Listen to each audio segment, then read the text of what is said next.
Hello students, my name is Vipin and I welcome you all to iExamB. So students, SSC CGL के exam को target करते हुए आज की इस वीडियो में हम जानेंगे कि कैसे हम लास्ट के 2 महीनों में पढ़ाई करें कि हमारा प्री का एग्जाम पास हो जाए। किन चीजों पे हमें ध्यान देना चाहिए ज्यादा और किन चीजों को हमें अवॉइड करना चाहिए, आज की इस वीडियो में हम सारी चीजें जानने वाले हैं। रोज हम यूट्यूब के माध्यम से आपको 3 बजे एग्जाम ओरिएंटेड कंटेंट प्रोवाइड कराते हैं, तो ज्यादा से ज्यादा आप वीडियो को देखें और शेयर भी करें। तो आइए चलते हैं अपनी वीडियो की तरफ। तो सबसे पहले हम बात करेंगे कि किस तरीके से हम तैयारी करें कि आपका सिलेक्शन हो जाए, और सिलेक्शन होने के लिए हमें पहले टीयर 1 क्वालिफाई करना पड़ेगा, जो इस बार क्वालिफाई नेचर का है। पहले क्या होता था कि टीयर 1 और टीयर 2 दोनों को मिला के हमारी फाइनल जो कट ऑफ लगती थी वहां पे हम टीयर 1 के मार्क्स भी इंक्लूड करते थे, लेकिन अब जो हमारा टीयर 1 है वो क्वालिफाइंग नेचर का है। So best strategy for last 2 month, अब हमारे पास 50 मान के चलिए आप 50 दिन का टाइम हमारे पास बचा हुआ है, तो 50 दिन में हम कैसे अपनी तैयारी को और बेहतर करें। तैयारी आप कर ही रहे होंगे, और अगर आपने अभी तक तैयारी शुरू भी नहीं करी है तो आप फिर भी आपके पास अभी 50 दिन का टाइम है, आपको डबल मेहनत करनी पड़ेगी, लेकिन आप टीयर 1 क्वालिफाई कर सकते हैं। तो सबसे पहले हम देखेंगे कुछ हमारे पास मैंने आपको पॉइंट लिखे हैं यहाँ पे, इन चीजों में हम बात करेंगे। सबसे पहले आपका जो आप फॉर्म फिल करने की डेट तो खत्म हो चुकी है, और मैं ये उम्मीद करता हूँ कि आप सभी लोगों ने फॉर्म फिलअप भी कर लिया होगा। तो सबसे पहले तो आपने फॉर्म फिल केयरफुली कर लिया होगा, ये मैं उम्मीद करता हूं कि अगर आपने फॉर्म फिल नहीं करा है केयरफुली, तो फिर यहाँ पे अगर आपने फॉर्म ही फिल नहीं करा होगा तो आपका एग्जाम में आप कैसे बैठ पाओगे। तो मैं ये उम्मीद करता हूं कि फॉर्म आपने केयरफुली फिल करा होगा, ये हम बात आप बता चुके हैं आपको। दूसरी बात पे हम आते हैं, जो आजकल के सिनारियो को देखते हुए जो हमारे आजकल के बच्चे जो एग्जाम के लिए प्रिपेयर करते हैं कंपटीशन के फील्ड में या किसी भी फील्ड में, सबसे बड़ी जो हमारे पास जो हमारी चुनौती है वो क्या है, टाइम मैनेजमेंट। टाइम मैनेजमेंट हमें कैसे करना है, क्या हमें किन चीजों पे हमें ध्यान देना है, हम बात करेंगे यहाँ पे। सो स्टूडेंट, सबसे पहले सिलेबस हमारा एसएससी का ज्यादा वास्ट नहीं है, ऐसा नहीं है कि जैसे यूपीएससी का सिलेबस है, हमारा सिलेबस बहुत लिमिटेड है। तो सबसे पहले आपने एक नजर सिलेबस को देखना है, राइट। सिलेबस आपने देख लिया। अब हमारे इसमें 4 सेक्शन आप जानते हैं, एक हमारा जीएस है, एक हमारा मैथ्स है, इसमें एक हमारा रीजनिंग है और एक हमारा इंग्लिश है। इसमें 4 सेक्शन है। तो इन चारों तरीकों से किस तरीके से आपने टाइम के अकॉर्डिंग पढ़ना है कि आपका ज्यादा टाइम भी कंज्यूम ना हो और आप इजीली इन चीजों को कवर भी कर पाए। तो सबसे पहले अगर आप देखेंगे तो हमारे पास लगभग 50 दिन का टाइम है ना। तो अब इन 50 दिनों में अगर आपने प्रिपरेशन शुरू नहीं करी है तो आपको फिर डबल मेहनत करनी पड़ेगी, यानी कि आपको लगभग 10 से 12 घंटे रोज पढ़ना पड़ेगा। 10 से 12 घंटे आपको रोज पढ़ना पड़ेगा। इसका मतलब अगर मैं यहाँ पे देखूं इसको कैलकुलेट करके, तो लगभग आपको 500 से 600 घंटे टोटल अभी पास आपके पास हैं। 500 से 600 घंटे टोटल अभी आपके पास हैं, राइट। इन 500 से 600 घंटों में आपको जो है ये 4 चीजें देखनी है, और 4 चीजें इस टाइप से देखनी है कि ताकि आपका प्री का एग्जाम क्वालिफाई हो जाए, क्योंकि इस बार क्वालिफाइंग नेचर का ये। तो अगर मैं बात करूं 5 से 600 घंटों में आप आराम से इन चीजों को कवर कर सकते हैं। जैसे अगर मैं जीएस की बात करूं तो जैसे हमारे पास रोज 10, आप मानते हैं कि आपने 10 घंटे रोज पढ़ना है, 10 घंटे आपने रोज पढ़ना है। तो जीएस क्या है, जीएस को देखिए करंट से रिलेट करके पढ़ना है। करंट आपने डेली बेसिस पे नहीं पढ़ना है। हमारे इस iExamB के प्लेटफॉर्म पे बीपीडिया एक आता है ना। बीपीडिया क्या होता है, एक मंथली करंट अफेयर, या वैसे तो हम डेली इसे अपडेट करते हैं, लेकिन आपने डेली नहीं पढ़ना है। मैं आपको ये रिकमेंड करूंगा आप मंथली वाले बीपीडिया को डाउनलोड करें पीडीएफ को, और वहां से बीपीडिया करंट अफेयर पढ़े जो लास्ट के हमारे 3-4 महीने हैं। तो करंट अफेयर आपने इस तरीके से पढ़ना है कि आपका जीएस वाला पार्ट भी हमारा क्या हो जाए, उसमें कवर हो जाए। जैसे अभी हमारे नामीबिया से टाइगर आए थे, तो कौन से नेशनल पार्क में आए थे, कौन सा नेशनल पार्क है, किस स्टेट में वो नेशनल पार्क है, तो इस हिसाब से आपने करंट से रिलेट करके क्या पढ़ना है, स्टैटिक पार्ट अपना पढ़ना है। जैसे हमारा कोई साइंस का जैसे नोबेल प्राइज, तो नोबेल प्राइज किस किस को मिला ये तो पढ़ना ही है, लेकिन नोबेल प्राइज कब शुरू हुआ, सबसे पहले किसको मिला, तो इस टाइप से आपने स्टैटिक पार्ट पढ़ना है। तो रोज अगर मैं मानता हूं कि आप 2 घंटे भी जीएस पढ़ेंगे ना अच्छे तरीके से पूरा मन लगा के, तो 2 घंटे का मतलब आप रोज, अभी आपके पास 50 दिन का टाइम है, तो 100 घंटे आपने जीएस को दे दिया, और 100 घंटे में आप 25 क्वेश्चन में से आराम से, मैं ये समझता हूं कि 25 में से आप लगभग, अगर आपने अच्छे तरीके से मेहनत कर ली है तो 25 में से आपकी इतनी कमांड हो जाएगी कि मैं ये समझता हूं कि 15 से 20 क्वेश्चन आप आराम से कर जाएंगे। और मैक्सिमम होते इतने हैं, मैक्सिमम अगर बहुत तेज बच्चा होगा तो जीएस में 20 क्वेश्चन ही सॉल्व कर पाएगा, 20 से 22 मैक्सिमम। तो 15 से 20 के बीच आप आराम से कवर कर सकते हैं, वो भी एकदम सही सही। फिर अगर मैं बात करूं मैथ्स की, तो मैथ्स हमारा क्या है, देखिए मैथ्स हम आपको प्रोवाइड करा रहे हैं, वैसे तो जीएस में हम आपको प्रोवाइड करा रहे हैं। तो मैथ्स में क्या है, प्रैक्टिस। और प्रैक्टिस कैसे आती है, जितना ज्यादा आप क्वेश्चन को सॉल्व करने की कोशिश करेंगे, जितना ज्यादा आप मॉक टेस्ट देंगे। तो maths is all about practice. Concept तो है इसमें, कंसेप्ट तो आप यहाँ पे हमारे चैनल पे भी देख सकते हैं, काफी सारी वीडियोस पहले से भी हैं और आपके पास बुक भी होंगी, तो वहां पे भी आप देख सकते हैं कि मैथ्स तो अगर आपके थोड़ा कंसेप्ट आपके क्लियर है और हल्का मैथ्स पूछा जाता है, ज्यादा हार्ड नहीं पूछा जाता है। अगर आपका लेवल थोड़ा टफ करेगा तो मेंस एग्जाम में होता है। तो मैथ्स में आपने क्या करना है कि हल्की हल्की आपने चीजें पढ़नी है। तो मैं समझता हूं कि मैथ्स में भी 25 में से 20 से 25 क्वेश्चन आप आसानी से कर जाएंगे। अगर 20 भी आपने मैथ्स में कर लिए तो 20 आपने मैथ्स में कर लिए।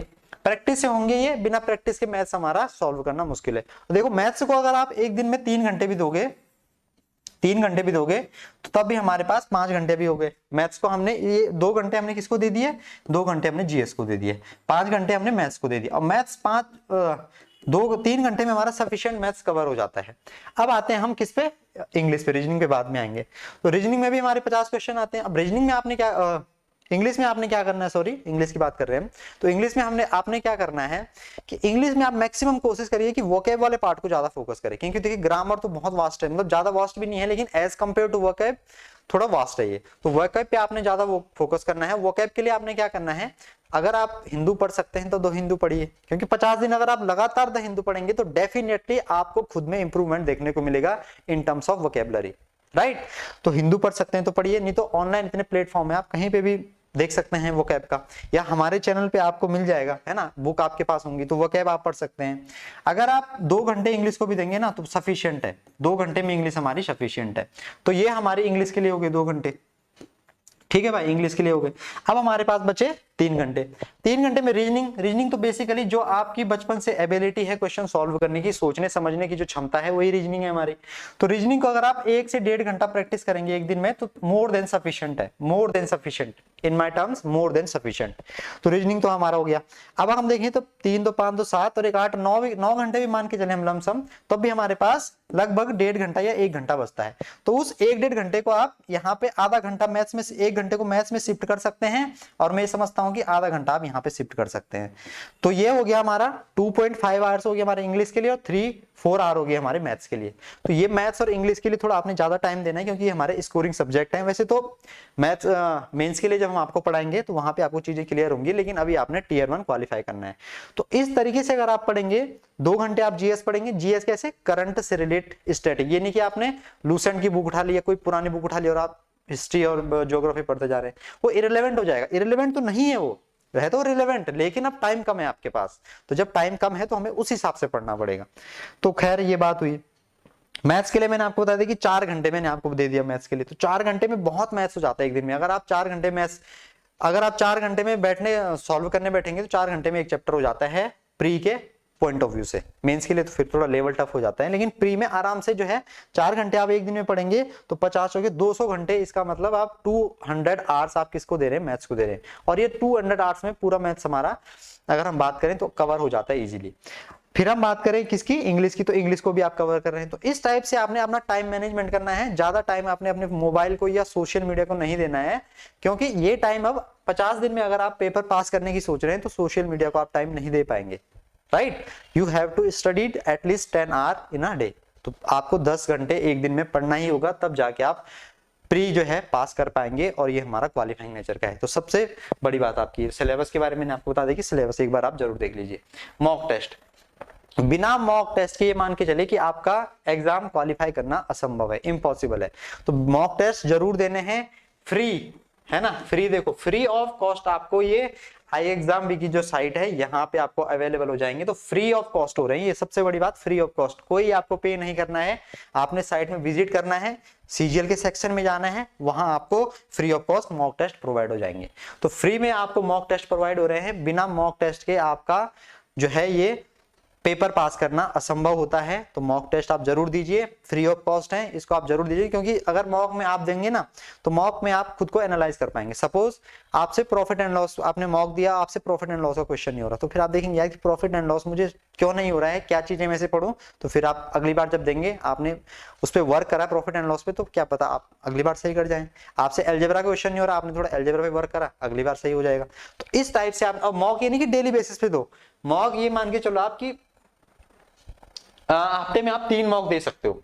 3 मॉक का मतलब एक एक दिन के गैप पे तो मॉक टेस्ट भी आपने जरूर देने हैं। और ये नहीं कि डेली बेसिस पे दो, वो बहुत बॉम्बार्ड सा हो जाएगा, डेली बेसिस पे नहीं देना आपने एक दिन के गैप पे कोशिश करो 2 दिन या 3 दिन ऐसे करके आप मॉक देना है अल्टरनेटिवली, राइट। प्रैक्टिस, तो प्रैक्टिस बेसिकली जो चारों पांचों हमारे सब्जेक्ट हैं, चाहे जीएस, मैथ्स, रीजनिंग, इंग्लिश, सबकी बात करें, सबके लिए प्रैक्टिस हमारी बहुत जरूरी है। लेकिन मैं स्पेसिफिकली आपको बोलना चाहूंगा कि मैथ्स के लिए और रीजनिंग के लिए जितनी आपकी अच्छी प्रैक्टिस होगी उतना अच्छा आप स्कोर कर पाएंगे। तो मैं ये सजेस्ट करूंगा आपको कि मैथ्स और इंग्लिश में आप 50 नंबर में से कम अगर आपकी प्रैक्टिस अच्छी होगी तो 40 तक आप आराम से ले पाएंगे। ये आपके सोच 40 नंबर नहीं, 40 क्वेश्चन, तो 40 क्वेश्चन का मतलब 80 नंबर आप आराम से ले आएंगे। तो 80 नंबर बहुत होते हैं हमारे, तो ये चीज आपको सोच के चलनी है। तो ये हमारा मैथ्स और प्रैक्टिस का हो गया। प्रीवियस ईयर पेपर, तो जैसे आप मॉक कर रहे हैं ना, तो मॉक हमारा 1 घंटे का होता है, ये तो आपका स्टडी का शेड्यूल है। लेकिन जैसे आप मॉक कर रहे हैं तो मॉक हमारा 1 घंटे का हो गया। तो जैसे आज आपने मॉक करा तो एक दिन आप प्रीवियस पेपर, एक दिन प्रीवियस पेपर, एक दिन मॉक, एक दिन मॉक, एक दिन प्रीवियस पेपर, मतलब अल्टरनेटिवली। तो 1 घंटा हम इसमें और ऐड कर लेते हैं, 1 घंटा हम इसमें और ऐड कर लेते हैं। तो 24 घंटे में से 11 घंटे आपको पढ़ाई करनी पड़ेगी इन अ डे।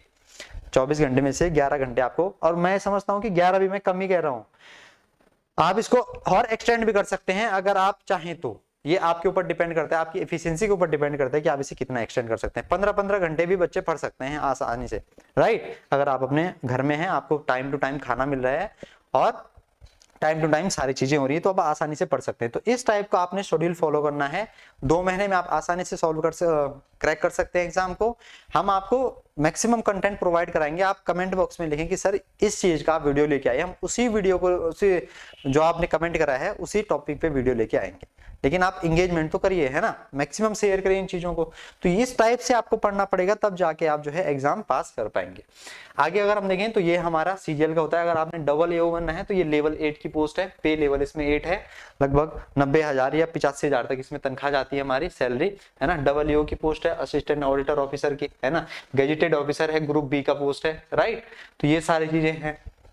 फिर इसमें ये असिस्टेंट सेक्शन ऑफिसर है, ये सारी चीजें होती है हमारी, है ना। Centre secretary service, intelligence bureau, ministry of railway, ministry of external affair, assistant, है ना। ये सारी चीजें, income tax officer, centre excise, तो ये सारी ग्रुप बी और ग्रुप सी की पोस्ट हैं। तो इनके लिए आपको, अगर आपका सपना है कि आपके कंधे पे भी स्टार लगे, आपका भी एक रुतबा हो, तो आपको क्या करना पड़ेगा, आपको इसके लिए पढ़ना पड़ेगा, आपको और डिस्ट्रैक्शन से दूर होना पड़ेगा। क्योंकि सबसे बड़ा डिस्ट्रैक्शन क्या है आज के जमाने में, मोबाइल।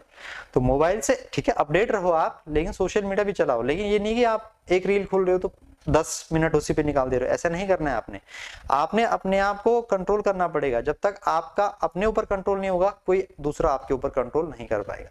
तो अगर आपके ऊपर अपना कंट्रोल होगा तभी जाके आप सक्सीड कर पाएंगे, तभी जाके आप सिलेबस टाइम टू टाइम पढ़ पाएंगे। नहीं तो बहुत मुश्किल हो जाएगा आपके लिए।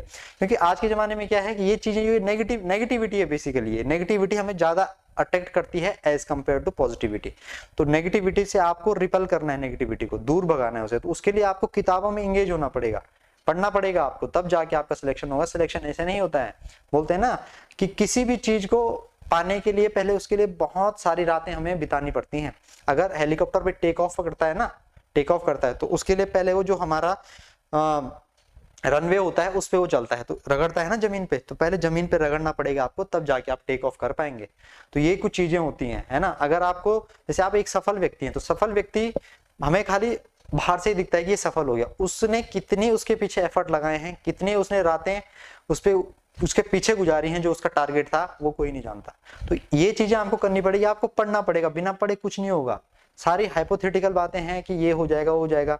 ज्यादा टाइम यूट्यूब में मत लगाओ, बहुत सिलेक्टेड चीजें जहां से आपको लगता है कि हाँ यहाँ से हमारा कुछ प्रॉफिट वाली चीजें मिल रही हैं, तो वहां पे आप एंगेजमेंट रहो अपना, राइट। तो इस टाइप से आपको चीजें सोचनी पड़ेंगी, पढ़ना पड़ेगा आपको, तब जाके आपका सिलेक्शन होगा। और मैथ्स और रीजनिंग तो हमारा स्कोरिंग सब्जेक्ट है, इन पे मैंने आपको टाइम भी ज्यादा दे दिया है। इनको अगर आप सोचेंगे तो आप आसानी से स्कोर अच्छा कर पाएंगे। तो इस टाइप से आपको चीजें करनी पड़ेंगी, तब जाके आप एग्जाम में अच्छा प्रिपेयर कर पाएंगे। फिर मैंने आपको बता दिया है कि रोज 3 बजे हमारे हैं। अगर आपको कुछ भी फिर भी डाउट होता है तो कमेंट बॉक्स में आप लिख सकते हैं। चैनल को सब्सक्राइब करें, हमारे टेलीग्राम चैनल को भी आप ज्वाइन कर सकते हैं। और हम इसके लिए एसएससी सीजीएल का हमारा कोर्स भी है, कोर्स में भी आप एनरोल कर सकते हैं। वहां पे आपको सारी चीजें एक वेल सिक्वेंशियल ऑर्डर में प्रोवाइड की जाएंगी। सारा क्रिस्प कंटेंट है, एग्जाम ओरिएंटेड कंटेंट है, तो उसमें भी आप एनरोल कर सकते हैं। यहाँ पे मोबाइल नंबर है 92055224 तो इस नंबर पे भी आप विजिट कर सकते हैं, राइट। तो मैक्सिमम शेयर करें इसे और हमारे चैनल को भी सब्सक्राइब करें।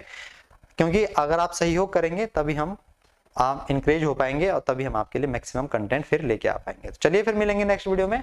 Thank you for watching.